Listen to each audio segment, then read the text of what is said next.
Kasi mga kasinag, meron din po isang anak na yung bituka niya nakalabas sa may tiyan. Kailangang operahan mga kasinag para maibalik yung kanyang bituka. Pasintabi po sa lahat ng kumakain. Ito po siya mga kasinag. Ayan o. Doon sa punerarya mga kasinag, may kulang pa sila na 12,000 na sinisingil na sila na kailangan mabayaran nila hanggang ngayong katapusan. Hindi ko po kaya talaga. Nahihirapan na rin po ako. Mga kasinaga, isang magandang hapon, isang pinagpalang araw po sa ating lahat, sa lahat po ng ating mga viewers, subscribers. Ngayon pala mga kasinag, maglalambing po ako sa inyo, sa lahat ng viewers at subscriber ni Bagwis. Alam ko naman mga kasinag, mahal na mahal niyo si Bagwis. Ngayon pala mga kasinag, may isa po ako ditong kasityo na humihingi ng tulong. Naglapit siya nung nakaraan na humihingi sa akin ng pangtrapal. Kasi yung bahay nila na itong mga kasinag, nagtutuluan na. Sige nang tuluan mga kasinag. Alam ko naman mga kasinag, sa mga viewers at subscriber ni Bagwis, marami sa inyong nakakaluwag at may mabubuting kalooban. Ilalapit ko na rin sa inyo si Ate Arian. Ito po ang kanilang sitwasyon. Ito po mga kasinag yung humihingi sa akin ng tulong na kahit pang trapa lang nitong bahay nila na ito. Kasi si Ate Arian mga kasinag, wala na rin po siyang asawa. Isang taon na nakalipas. Hindi pa, isang taon pa. Ay mga isang taon pa lang kamamatay nung kanyang asawa mga kasinag.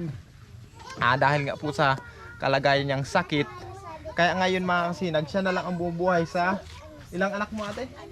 6. Sa 6 niyang anak, siya na lang mag-isa ang bumubuhay. Ang trabaho lang po niya ay isang BHW Isa siyang BHW mga kasinag. Yun lang po ang pinagkakasya niya para ma-survive ang 6 niyang anak nang manag-eskwela pa. Ngayon mga kasinag, yan lang po ang lambing ko sa inyo. Kasi mga kasinag, meron din po isang anak na yung bituka niya nakalabas sa may tiyan. Kailangang operahan mga kasinag para maibalik yung kanyang bituka. Ito po siya mga kasinag. Kapilan mo dito. Kakasilo tayo. Halika nga. Halika dong, dali. Halika dito. Mga kasinag, itong bata na ito ang nangarap na maging normal naman siya. Kasi sa eskwelahan mga kasinag, nabubuli siya eh. Gawa po ng pwedeng ipakita. Ito mga kasinag pasintabi po sa lahat ng kumakain.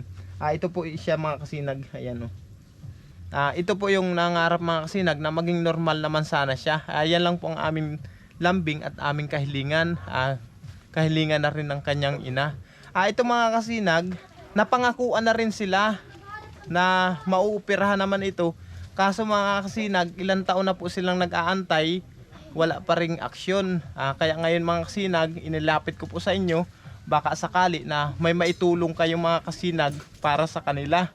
Ang isa pa mga kasinag, yung pakamatay pala ng kanyang mister nung nakaraan. Doon sa punerarya mga kasinag, may kulang pa sila na 12,000 na sinisingil na sila na kailangan mabayaran nila hanggang ngayong katapusan. Kaya yun din ang inilapit nila sa akin. Tapos yung sa simbahan, hindi pa rin bayad mga kasinag. Kung makikita nyo yung kanilang kalagayan mga kasinag, tingnan nyo naman ang kanilang sitwasyon.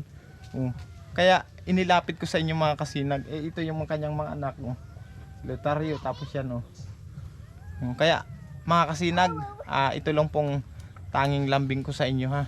Kung ano lang po ang kaya nyong maitulong para kay Ate Arian at sa kanyang mga anak, ilalagay ko lang po mga kasinag sa comment section ang aking GCash. O kaya i-message nyo ako mga kasinag sa aking Facebook page sa mga magpapaabot ng tulong. I-message nyo po ako sa aking Facebook page na Imboy Oragon. Tapos maglalagay rin ako sa comment section mga kasinag ng aking GCash. Ayan lang po ang tanging lambing ko sa inyo ha. Ipakita ko naman sa inyo mga kasinag ang kanilang bahay. Ito ang kanilang bahay mga kasinag ha. Pwede po asok Ate Arian. Ito pala si Ate Arian. Ito ang bahay nila mga kasinag. Tapos ito ang kwarto nila. Pwede buksan. Yan. Pasensya na kayo mga kasinag ha, madilim. Tapos yung bahay nila mga kasinag, butas-butas na rin. Ito yung hinihiling niya sa akin na trapal nung nakaraan. Tapos ang kusina nila mga kasinag Ito ang kanilang kusina. Ayan. Tapos ito naman yung sa labas. Ayan, oh. Tapos dito.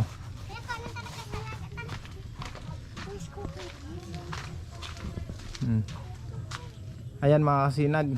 Sa ngayon mga kasinag, talagang nagtsatsaga na lang sila sa ganyang sitwasyon nila kasi wala naman talaga si Ate Arian na makakatuwang magpanday or mag-repair nitong bahay nila. Kasi nag-iisa na nga lang siya na bumubuhay sa 6 niyang mga anak. Kaya mga kasinag, ang lambing ko po sana sa inyo, magkameron ng katuparan.